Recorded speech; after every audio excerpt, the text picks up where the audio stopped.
Praise the Lord. मसीह की मोहब्बत में पास्टर जुनैद जावेद की तरफ से आपको बहुत बहुत सलाम। बाइबल की सच्चाई प्रोग्राम में आपको खुशामदीद कहा जाता है। मेरे अजीजों, आज हम सीखेंगे इज्जत, दौलत और शोहरत को हम कैसे हासिल कर सकते हैं। बेशक इज्जत, दौलत और शोहरत भी खुदावंद की तरफ से एक ब्लेसिंग है, अगर कलाम के मुताबिक हम इसको हासिल करते हैं। मैं आपके साथ खुदावंद के जिंदा कलाम मुकद्दस में से अय्यूब नबी की किताब उसका पहला बाब और चंद आयात पढ़ूंगा। खुदा के कलाम में लिखा है, उसकी सरजमीन में अय्यूब नाम एक शख्स था। वो शख्स कामिल और रास्तबाज था और खुदा से डरता और बदी से दूर रहता था। उसके यहाँ 7 बेटे और 3 बेटियां पैदा हुईं। उसके पास 7,000 भेड़ें और 3,000 ऊंट और 500 जोड़ी बैल और 500 गधियां और बहुत से नौकर चाकर थे।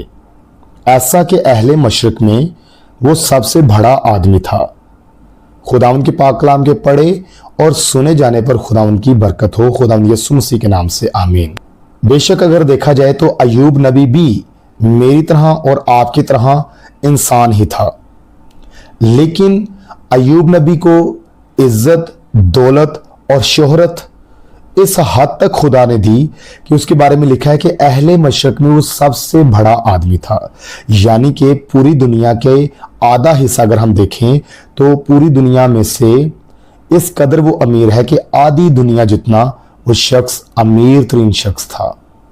मेरे अजीजों, ऐसा कैसे मुमकिन हुआ, इस पर तो हम बात करते हैं आगे जाके, लेकिन पहले नंबर पर मैं आपको इस हकीकत से भी ज़रूर गौर करवाना चाहता हूं कि इस दुनिया के अंदर हर दूसरा इंसान इज्जत चाहता है, दौलत चाहता है, शोहरत चाहता है। लोग इज्जत, दौलत और शोहरत को हासिल करने के लिए किसी भी हद तक जाने के लिए तैयार हो जाते हैं। लेकिन मेरे लिए और आपके लिए ग्रेट अपॉर्चुनिटी है खुदावंद के कलाम मुकद्दस के मुताबिक, अगर हम इज्जत, दौलत और शोहरत को हासिल करते हैं।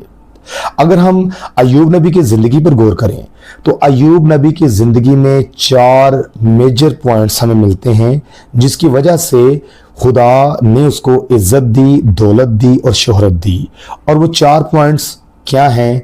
वो कामिल था, वो रास्तबाज था, खुदा से डरता था और बदी से दूर रहता था। Hallelujah, praise the Lord. लेकिन मेरे अजीजों, मैं आपको बताना चाहता हूं, किसी भी काम में महारत हासिल करने के लिए हमें उस्ताद की जरूरत पड़ेगी। कभी भी उस्ताद के बगैर हम किसी भी काम में उस तरह से महारत हासिल नहीं कर सकते। अगर फर्ज करें एक लड़का है, वो कहता है मैं स्कूल नहीं जाऊंगा, मैंने मोटरसाइकिल्स का काम सीखना है, तो अगर उसका बाप बेटे को किसी के पास काम सीखने के लिए छोड़कर आएगा तो यकीनन उसको किसकी शागिर्दियत में रहना होगा। उसको एक उस्ताद की जरूरत पड़ेगी। मोटरसाइकिल का पंचर भी वो अपनी मर्जी से नहीं लगा सकता जब तक उसको सिखाया ना जाए। इसी तरह कामिल हम कैसे बन सकते हैं, हम रास्तबाज कैसे बन सकते हैं, हम खुदा से कैसे डर सकते हैं, हम बदी से दूर कैसे रह सकते हैं। यकीनन आपके जहन में ये बात आती होगी कि कामिल कोई भी नहीं हो सकता। अक्सर औकात लोग कहते हैं कि इंसान गलती का पुतला है, लेकिन मैं आपको बताना चाहता हूं कि खुदा ने ऐसा पुतला नहीं बनाया था। खुदा ने जब इंसान को बनाया तो खुदा ने कहा अच्छा है, बहुत अच्छा है।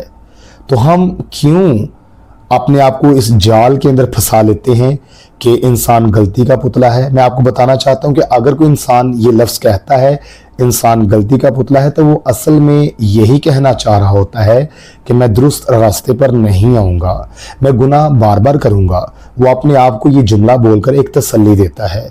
लेकिन मेरे अज़ीज़ों, हमने अभी कलाम मुकद्दस में पढ़ा कि अय्यूब खुदा का बंदा कामिल था। उसके 4 पॉइंट्स में से पहला पॉइंट ही यह है कि वो कामिल था। अब आसान तरीन तरीका मैं आपको बताना चाहता हूँ। एक लम्हा के लिए अगर आप गौर करें तो आप ये कह सकते हैं कि कामिल होने के लिए हम किसकी हम शागिर्दियत करें। तो दुनिया में वाकई हमें कोई ऐसा फ़िलहाल तो नहीं नज़र आएगा। मैं आपको एक बेहतरीन मशवरा देता हूँ कि इतना ही अच्छा हो कि आप यीशु मसीह के पास ट्यूशन रख लें, यीशु मसीह को अपना उस्ताद बना लें और उससे सीखें कामिल कैसे होना है। यीशु मसीह के बारे में हमें जो है कलाम मुकद्दस में बहुत ज़्यादा मटेरियल मिलता है। कलाम मुकद्दस में लिखा है वैसा ही मिजाज रखो जैसा कि मसीह यीशु का भी था। यीशु मसीह ने एक कामिल ज़िंदगी गुजार कर भी दिखाया। और रही बात रास्तबाजी की, तो यीशु मसीह ने खुद यूहन्ना बपतिस्मा देने वाले से पानी का बपतिस्मा लिया और यीशु मसीह ने यूहन्ना को कहा था कि आप तो होने ही दे, क्योंकि हमें इसी तरह सारी रास्तबाजी को पूरा करना मुनासिब है। सो यीशु मसीह पानी के बपतिस्मा की तालीम हमें अमली तौर पर देते हैं। हमें यीशु मसीह के पास ट्यूशन रखने से रास्तबाजी को पूरा करने का भी बहुत अच्छे तरीके से मटेरियल कलाम मुकद्दस में मिलता है। इसी तरह जब हम रास्तबाजी की ज़िंदगी गुजारेंगे यीशु से सीखते हुए, तो ऑटोमेटिकली खुदावंद का खौफ हमारी ज़िंदगी के अंदर और ज़्यादा सराहियत करेगा। और जब खुदावंद का खौफ होगा तो हिकमत दनाई का आगाज़ हो जाएगा, और जब हिकमत दनाई का आगाज़ होगा तो बदी से ऑटोमेटिकली आप दूर रहेंगे। मैं आपको बताना चाहता हूँ बेहतरीन तरीका यह है कि यीशु मसीह के पास आप ट्यूशन रखें, यीशु मसीह को अपना उस्ताद समझें और एक शागिर्दियत की ज़िंदगी गुजारते हुए आप यीशु मसीह के ताबेदार रहते हुए यीशु से सीखें। मैं आपको ईमान से कहता हूँ कलाम के मुताबिक आप भी इज्जत, दौलत और शोहरत बाइबल के जिंदा खुदा से हासिल करेंगे। सो मेरे जीजो, शॉर्टकट खेलना छोड़ दें, दुनिया का सहारा लेना छोड़ दें, आदमियों के ऊपर भरोसा करना छोड़ दें, बल्कि खुदा के जिंदा कलाम के मुताबिक यीशु मसीह पर भरोसा करें। वही आपको सब कुछ मुहैया करेगा। गॉड ब्लेस यू ऑल, आमीन।